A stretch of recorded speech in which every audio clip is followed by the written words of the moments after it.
Hey guys, Jacob here. In today's video, we're going to be talking about some of the posts that Yannick has published this morning, which is currently October 14, 2021, and these were posted at 5 a.m. this morning, which gives us some insight on why State of the Game was pretty much canceled, and a lot of us already know exactly kind of why State of the Game no longer exists due to one, Hamish has left the position as State of the Game and been moved to another position. So if the host of a show leaves, you can kind of determine either going to replace the person or the show is going to be completely disappearing.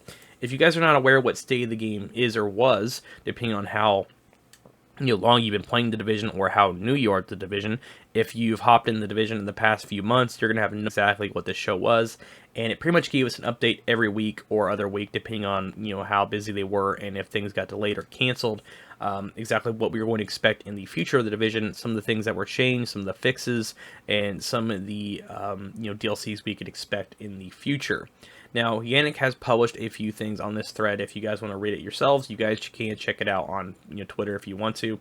But this is the first one. It's 1 out of 15. I'm only going to be covering the first one and the 13th, 14th, and 15th thread. If you guys want to read the rest, like I said, you can read them on Twitter. But it says right here, there's been a lot of conversation about State of the Game in the past and more recently, so let me pull the curtain a bit and explain why we decided to put on ice for a while. Like I said, long thread. This was published on the 14th, which is currently today. And this is the second thread, or the last three threads, my bad. And it says, in the same time, Hamish moved to another role, which is one of the reasons why I knew this was going to kind of happen. But it's nice to see that we do have some kind of insight exactly why, and a few other things why that this show was pretty much, or is no longer on currently at the moment. I wouldn't say deleted, because they could bring it back. He was a major architect behind State of the Game, and his contribution goes a long way, or goes way beyond just by hosting it. And Johan also decided to move on, and he was also one of the people taking care of a lot of the content as well. So if you have Hamish and Johan gone, and they were two of the top people working on content for State of the Game, and also State of the Game took a lot of the time to get set up, and also find time for the developers to come in and also talk to them, and as well get the topics and get all the information down. And to me, that that takes time. So that's a few other reasons why I think they had issues with this show towards kind of the end.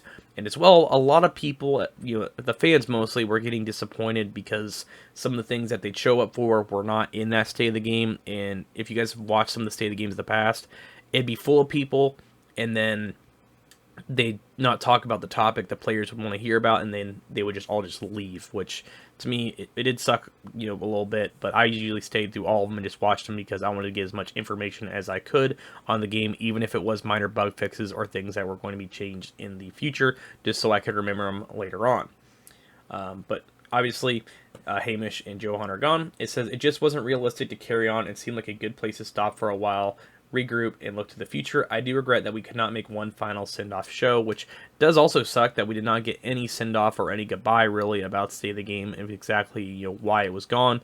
But if you kind of read behind the scenes a little bit and seen how some of the things were changed, you kind of had some kind of idea of exactly why it disappeared. But it would have been nice if we just got a 15 or 20 minute show exactly why we're not going to be seeing it anymore.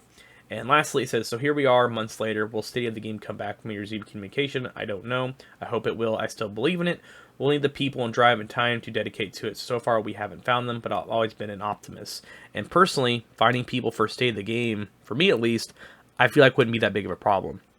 Hell, I know a lot of people who love the division and would love to talk about topics like that and some of the things that they'd love to see change, or some of the changes that are going to be coming.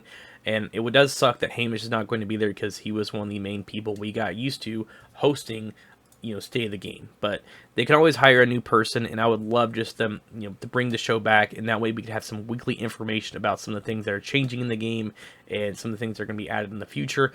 And obviously we know we're going to be getting some new content at the end of the year, which is going to be the next thing I'm going to be talking about here in a second. But if they did start publishing even more content, I feel like as long as this game is still going, they should have a State of the Game. Even if it's 2 episodes a month, they should have something that they're going to be changing and give us. That way we have some information on the game, and the developers can still talk to us, and we can give them our input and talk about some of the things that are either broken, or some of the things they need to fix in the game, or some things we'd like to see added in the game. Now, the next thing is going to be from Lionel right here, who's one of the, I think, lead producers over at Massive, if I remember correctly. I could be wrong about that. I'm not sure about the Division, but he is at Massive, that is. It says, so funny to see many people today at UB Massive packing their desks in preparation of Monday. We are moving to our studio again. So, to me, this makes me very excited that everyone is moving back to their studio. And for one, obviously the new Star Wars game is being made by Massive Entertainment and also Lucas Games. We have the Avatar game and also the Division. Me personally, I'm more excited about the new Star Wars game and obviously the Division and Division 2. Obviously Division 2 because they don't really cover one anymore, but this makes me very happy because if they're all together in the studio again, that means they can be more efficient and start working back to things as usual and normal. Unlike before, which a lot of people were working from home on projects, which I can understand why that's a little difficult because not everyone is in the same building. You have to call people, and you can't just walk over to their desk and talk to them about it. And if you're on a big area, you can kind of discuss things and also work on stuff a little bit easier, so that way you don't have to mess with it at home. But it is nice to see this again and seeing people back in the studio. That way they can have a little more efficient work with Division, Avatar, and also the new Star Wars game. Now, the final thing I'm going to be talking about is exactly when I think we might see the future Division 2 content. And a lot of people are saying to December, and I think we will get it in December personally because, for one, I feel like they're going to have the new content for the Division 2 drop, and then a few months later we're going to be getting the Division Heartland, and then after that, when we're playing the Division Heartland, they'll have room to work on the next content for the Division 2. So I feel like it's kind of an even balance, so that way they get a few months, and if they do release, say the next season gets released, and we have multiple seasons supposedly, say they have 3 seasons, that will give them a few months to work on the next content, and if each season, if I remember correctly, lasts 3 months, 2 to 3 months, that's 9 months for them to work on the next content for the Division 2, and in the meantime, after those few months, they can release the Division Heartland when it's ready, and when people are playing that, and when that starts to go down a little bit, they can release the next content for the Division 2, and then we'll have even more stuff to play. But maybe, that's not what they're doing. Who really knows at this point? We'll just have to wait and see. And the 2 places I think we will see the Division 2 content either revealed is going to be them reviving State of the Game and having it as a kind of or telling people we're having it, it's coming back and we're going to have a special just for this new update, or potentially we're going to get a Ubisoft Forward event or something like that for the Division and maybe a few other games, and they'll just include it, and that way we have some information on the game as well. But personally, I don't know exactly if they're going to have any more Ubisoft Forward events because, for one, it is currently October. If they do decide to have one in November, December, that'd be awesome.